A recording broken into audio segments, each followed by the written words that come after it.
ce sera aujourd'hui à partir de 17h. Inch'Allah Idi. Alors ba tey on va parler de l'équipe nationale du Sénégal gaynde yi war a jouer suba ak équipe bi nga xamante ne moom mooy Belgique. Donc les Lions attendus au tournant après la qualification après la qualification. En 16e de finale Sénégal bokk ci li nga xamante ne moom mooy les meilleurs troisième. Alors lan ngay xaarandi tey ci équipe bi Idi.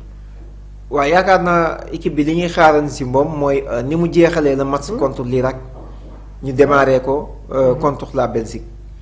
muy lan l'excès de confiance l'envie de gagner la rage de vaincre mais tamit de l'intensité. Excès de confiance. Excès de confiance parce que il faut avoir beaucoup de confiance envers cette mais équipe. Excès de confiance baaxul Idi. mais Mamour il faut tamit ñu gëm ko parce que match bi amatul ay calcul. amatul benn calcul boo xamante ne Sénégal war na ko mën a def parce que Sénégal tey jii dafa war a ñëw jàkkaarloo ak équipe bi nga xamante moom mooy équipe bu Belgique bi wan ni ko kat match la boo xamante ni mën nañ ko jouer parce que boo dégloo le respect nag instant bi mi ngi daw parce que boo gisee les sorties excès de confiance wóorul de. boo gisee les sorties yi nga xamante ni waa Belgique def nañ ko les Lukaku les Kevin De Bruyne. Donc ils ont donné beaucoup de respect à cette équipe sénégalaise mais yaakaar naa yooyu yëpp ay kàddu la rek mais bu bal bi dawee. lu bëri dafay changer. Donc cette équipe là Mamour am nañ benn ossature boo xamante ni tey jii Sénégal war na mun a yeewu maa ngi tey bi ma xëyee bi ma gisee Zinedine Zidane sortie bi nga xam ne def na ko te tamit moom il croit à ces deux équipes africaines mu nekk ki nga xamante ni moom mooy Maroc ak le Sénégal nee na. moom il espère que ni kat Maroc ak Sénégal mun nañ créer la surprise durant cette coupe du monde donc le Sénégal malgré match de poule bi nga xamante ne rek c'est un peu raté bien vrai que y a la qualification cette équipe là est toujours attendue donc pour ñu mun leen xaar nag il faut réaliser un top performance contre cette équipe belge pour réaliser un top performance contre cette équipe belge nag on attend d'abord des choix forts de l'entraîneur des choix yoo xamante ni mun nañ ko xaarandi des choix compatibles une équipe bi nga xamante ni tey jii comme ni nga koy waxee say kàddu rek 11 bi nga xamante ni moom moo jeexal contre ñi nga xamante ni moom mooy l'Irak donc 11 boobu noonu li ñu ciy andi coppite du bëri et ce même 11 là peut faire mal à cette équipe bi nga xamante ni rek moom mooy cette équipe belge donc gis naa tamit benn commentaire ku ni moom il préfère Mamadou Sarr et ñu avancé ki nga xamante ni moom mooy Pathé Ciss mais ce sont deux joueurs yoo xamante ni actuellement am nañ benn confiance surtout Pathé Ciss tey jii nga titulariser ko dans l'axe wala nga titulariser ko si milieu terrain bi mun na la apporter quelque chose loo xamante ni mun na sonal équipe bu belge bi donc Sénégal. Si Pathé est titulaire au niveau du milieu de terrain Gana ne le sera pas. waaw man foofu ma ne que Pape Thiaw va jouer avec deux sentinelles. Et Mamadou Sarr joué wugul coupe du monde bi. Voilà donc je pense pas que Pape Thiaw dina ko aligner. mais la question qui se pose tamit Mamour mooy ñi ngi gisaat tamit ay interrogations sur le retour de Kalidou Koulibaly. Kalidou est-ce que Idi loo xalaat foofu.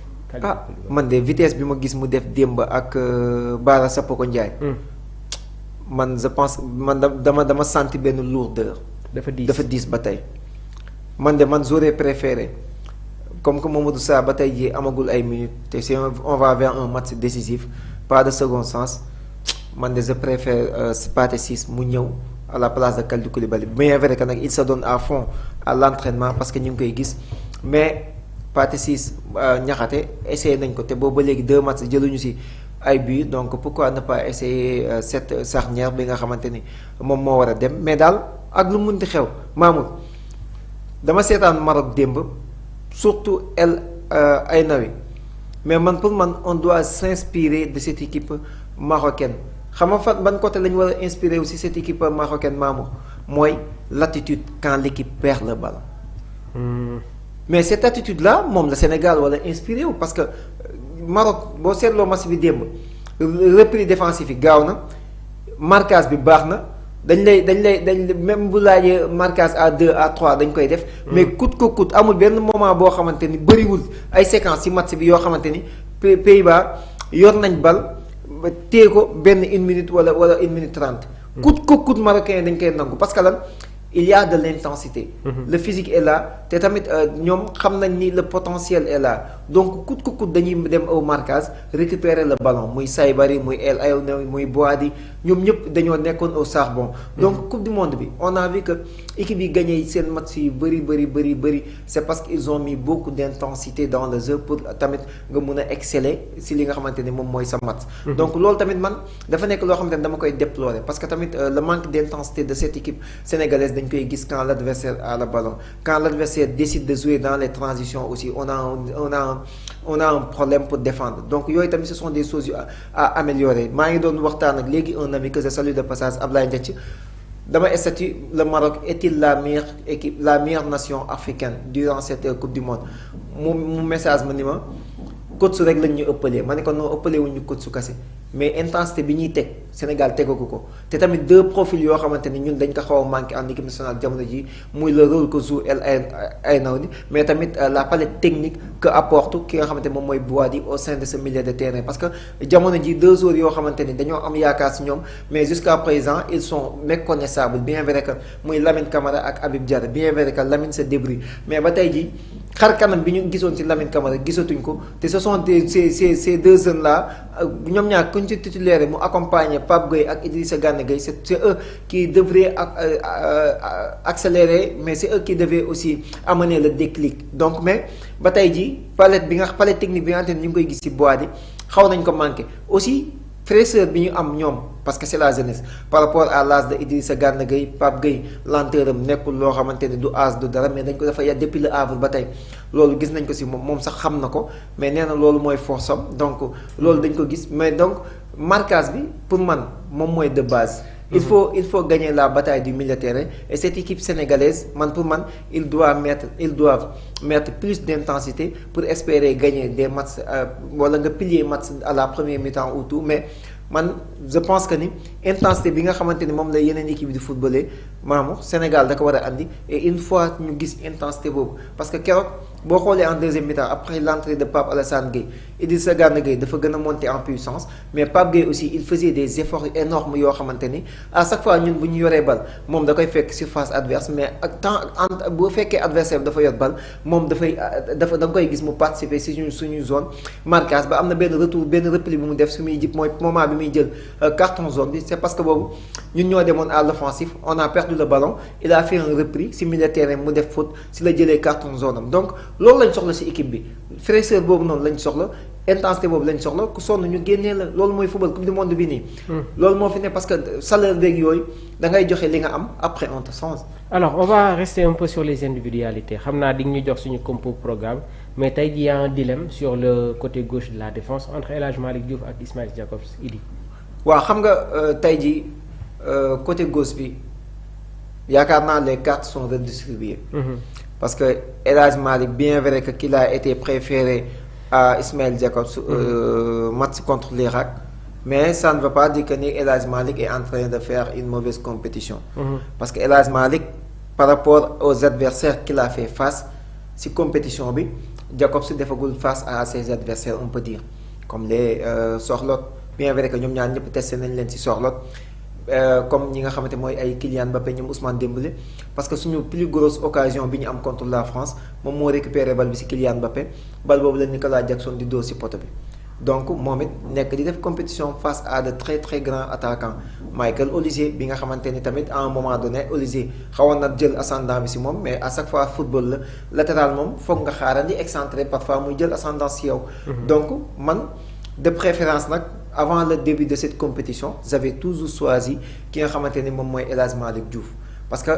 dafa am leen loo xamante ni da ko ëppale woon Jakobs muy atout offensif bi Jakobs li mu ko ëppale woon mooy atout défensif te El Hadj Malick Diouf on a vu depuis West Ham qu'il s'est beaucoup amélioré à défendre. te tamit gis nañ ko contre France gis nañ aussi la même chose contre la Norvège donc man. su ma doon départ tamit je vais choisir encore El Hadj Malick Diouf parce que man mooy sama choix. moom ngay indiwaat Jakobs mi ngi def nag coupe du monde bu mucc ayib mais tamit y a une chose boo xamante ne aussi je suis su ma sañoon tamit Pape Thiaw mu si xaw a yéex tuuti muy souvent dama seetlu ni bu fekkee dafa titulariser El Hadj Malick la plupart da koy génne te parfois tamit tey les moments yi nga xamante ne da koy def contre Norvège dañu mu ne boobu on avait besoin des joueurs offensifs pas des défenseurs donc changement yooyu tamit da ngay perte benn changement donc tam pour man yooyu Pape war na ko bàyyi xel parce que tey jii match bi tollu 50e minute 65e minute nga génnee benn Aladji Malick andi Jacobs ñu mëne la nga bëgg andiwaat ay attaquants sa changement jeex na loolu tamit c'est des choses yoo xamante ne c'est à revoir mais souvent tey moom côté boobu moom man bon ku joué baax na nag jamono ji amatuñu choix parce que tamit li ñu soxla woon ci concurrence bi am na mais man moom mon choix reste ba léegi ci ki nga xamante moom mooy El Hadji Malick. alors Idy xam naa ne dañuy marquer une petite pause après dañuy dem Sport Live 221 tey doyen Conté moom la ñuy dalal. à partir de 13h30 tey jii soo ma doon jox sa compo probable xam naa ne compo probable da nga ciy brossaale tuuti rek ki nga xamante ne moom mooy Ismaïla Sarr ñu repositionné ko. ci poste de numéro 9 bi alors soo ma doon jox sa compo probable pour demain Idy. waaw xam nga instant bi moom bien vrai que certainement du ñu am ki nga xamante ni moom mooy Edouard Mendy. donc dañuy demaat ci benn défense à 4 boo xamante ni kat dañuy am Mody Diaw dans les buts. charnière bi Niakhaté ak ki nga xamante ni moom mooy. Pathé Ciss défense bi Crépin comme d'hab ak Aladji Malick milieu terrain bi le trio le trio bi ñu waroon commencer coupe du monde moom laa bëgg mu ñëwaat muy Pape Gueye mi nga xamante ni il a gagné en confiance. Idrissa Gana Gueye qui monte en puissance. ak Lamine Camara bi nga xamante ni je juge son match excellent contre l'Irak parce que il a été aussi passeur décisif. et tamit il a été agressif sur le but de Ismaïla Sarr parce que il a fait l'effort récupérer le ballon accélérer et faire une passe décisive. donc maa ngi tamit je suis très satisfait de sa montée en puissance. si bile coupe du monde donc man dama koy reconduire parce que Habib Diarra jusqu'à présent il ne me donne pas satisfaction. ça reste. attaque bi. ñu dem tamit ak ki nga. tu préfères Lamine Camara à Habib Diarra jusqu'à présent. attaque bi tamit léegi je pense que ni leer na dañuy am Iliman Ndiaye mi nga xamante ni duggam bi passé wane na quelque chose et il a donné un message donc Sadio Mané moom it foog mu ñëw ak tamit Ismaïla Sarr dans l'axe Nicolas Jackson mën nañ ko xaar en deuxième mi-temps de même que Ibrahima Mbaye et yaakaar naa des changements seront effectués mais 11 boobu noonu man jàpp naa ni nekk na 11 boo xamante ni tey jii Sénégal bu ko tegee war na mën a sonal équipe bu Belgique boobu noonu. man sama 11 dama koy téye ci kanam ba Sport Live 221 ak.